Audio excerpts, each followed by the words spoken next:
Hello everyone, and welcome to my review of the Rerouni Kenshin manga series. Now, to start off, I just want to say I highly recommend this series to anyone.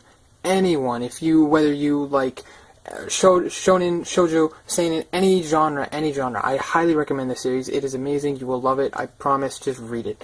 Now, let's get down to the review series in so many aspects, and I want to talk about a lot of those aspects in this video. Now, in a lot of ways, this series is amazing, and one of those ways is the character development of this series. The character development is unmatched when compared to other shonen. Now, a lot of other shonen, yes, do have some good character development, but this series, I feel like it cannot be matched in certain areas. And the cool thing is that the character development in the series is not just in Kenshin. The character development can be seen in so many of the other characters in this series, most notably, I would say, Yahiko. You know Yahiko. Yahiko, you know, his character development is amazing. He goes from being just this carefree street kid to this actually honorable samurai who is fighting to protect the people who he loves. And it's a very cool character development to see. Another notable character development would be Sano's development. Sano goes from being this ruthless fight merchant and fighting for money, so there's my cat, and just he goes to be this fighter who is actually fighting to protect the people he loves and to protect the people that mean something to him, just like Yahiko is doing. And so his character development is also amazing to see.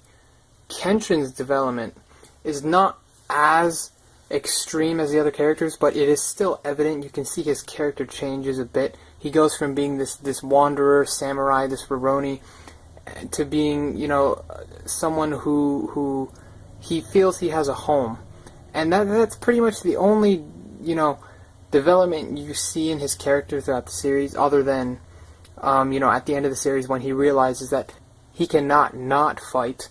Like, the entire series he goes through, you know, trying to put down his sword and not fight people anymore, but then somewhere towards the end, this doesn't spoil anything, but somewhere towards the end, you know, he realizes, I can't not fight, you know, I have to fight until I die, that's just who I am.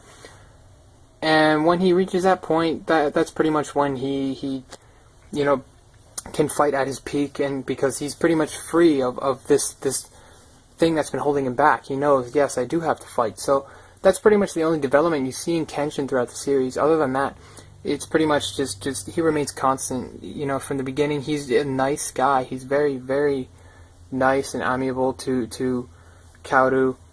And to the end of the series, you know, he's just a nice person, and that's who he is. So, yeah, it doesn't really change that much. Another awesome thing about this series is that the arcs are interconnected. A lot of shonen have many different arcs, and they're all really cool, but they don't influence each other in any way. And what I mean by that is some shonen do have arcs that influence each other, which I think is really cool, and this is one of those series. Rerouni Kenshin has a lot of different story arcs, but each arc is not independent of one another. They influence each other, and events and characters from one arc do carry on into another arc, and they matter in the next arc, and you can see how one character in one arc becomes important in the next arc. And you see how events in one arc will influence the events in the next arc. So it's very interesting to see how that works, because some series don't do that at all. This series really does, and it's really cool. It's really cool to just read through the entire thing, and you see how everything is just one giant story. It's really fucking cool. Now, like any series, Rerouni Kenshin does have its ups and downs. It is not a perfect series. You know, every series has high points and low points, so this series definitely does get, you know, not as interesting at some points, and then other points it's just you can't put the book down. So obviously in that respect it's like other shonen, but Watsuki does a great job in this series of putting the reader in what he's reading. And I mean that by when you pick this book up and you read a volume, you truly feel like you are there watching the battles. It's really cool, because a lot of series don't do that, but Rerouni Kenshin does that perfectly. Another awesome thing about this series is the battle scenes. The battle scenes are so cool. It can get corny sometimes, because it's just the typical, you know, shonen with these big, giant ultimate fighting moves and final attacks, and they yell out the name of the attack when they do it. It gets kind of corny, but it's all in all, it's really cool. The you know, the artwork for the battle scenes is really cool, and you can clearly see what's happening, and it's just really it's really awesome to watch the battles. I love the battles in this series.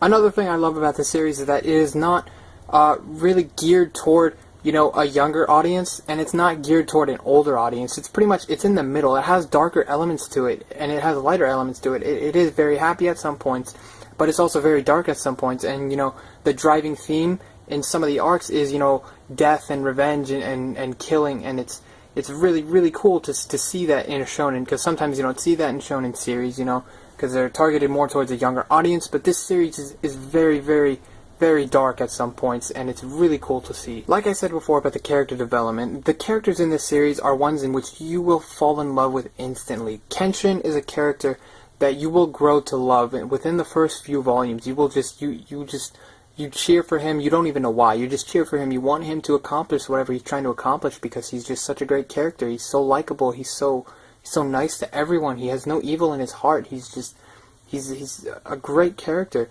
as are all the rest of the characters. Yahiko and Sano, you might not like them in the beginning, but then you grow to like them because they're just likable characters, and Watsuki does such a good job of making the reader fall in love with the characters.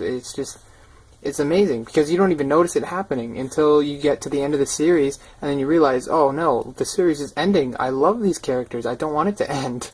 I don't want to spoil anything about the series, and I honestly don't have many complaints about it. The only thing that I would say that I would have done or would have liked to be changed is the ending of the series. The ending, I felt, was a little bit rushed, and, you know, they tried to pack everything into, like, the last three volumes. So, like, you know, I wish maybe he could have, instead of having 28 volumes, he could have had 30 and, you know, dragged it out. But, you know, that's probably not his decision. It was his editor's decision, or whoever was publishing him, they told him, you know, when his ending was. So, you know, Watsuki didn't have a say in that. But, you know, I just felt like the ending was rushed a little. It could have been drawn out. It could have been a lot better. But, yeah.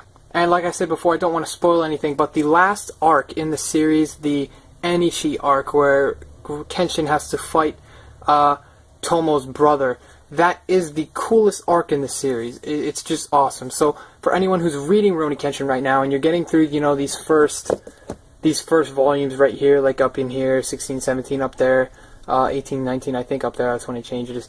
So when you're reading these first volumes and you're like, oh, it's really not that cool, you know, it's kind of cool, but it's not that interesting, just wait. Just keep reading, and just read this final arc, like 20 to 28. I think it is. Okay, because it's just, the final arc is so awesome. It is the ultimate climax of the series. It's so cool. The final battle between Kenshin and Enishi, it is amazing. You need to see it. You need to read it. It's so good. So all in all, I love this series. I highly recommend it to anyone, whether you like shoujo, you like shonen, you like seinen, anything, I don't know, just read it. It's so good. It is so good. You will fall in love with the characters. You won't want to put it down. It's such a good series. The next to do on my list is to watch the anime. I really, really want to watch the anime. I've seen like a few episodes. I really liked it, but I wanted to read the manga first, and yeah. So yeah, if you guys like this review, you want to see more reviews of certain series, go ahead and subscribe or comment and let me know what other series you want me to review, or just stay tuned for updates on all the reviews I do, and yeah, thanks for watching.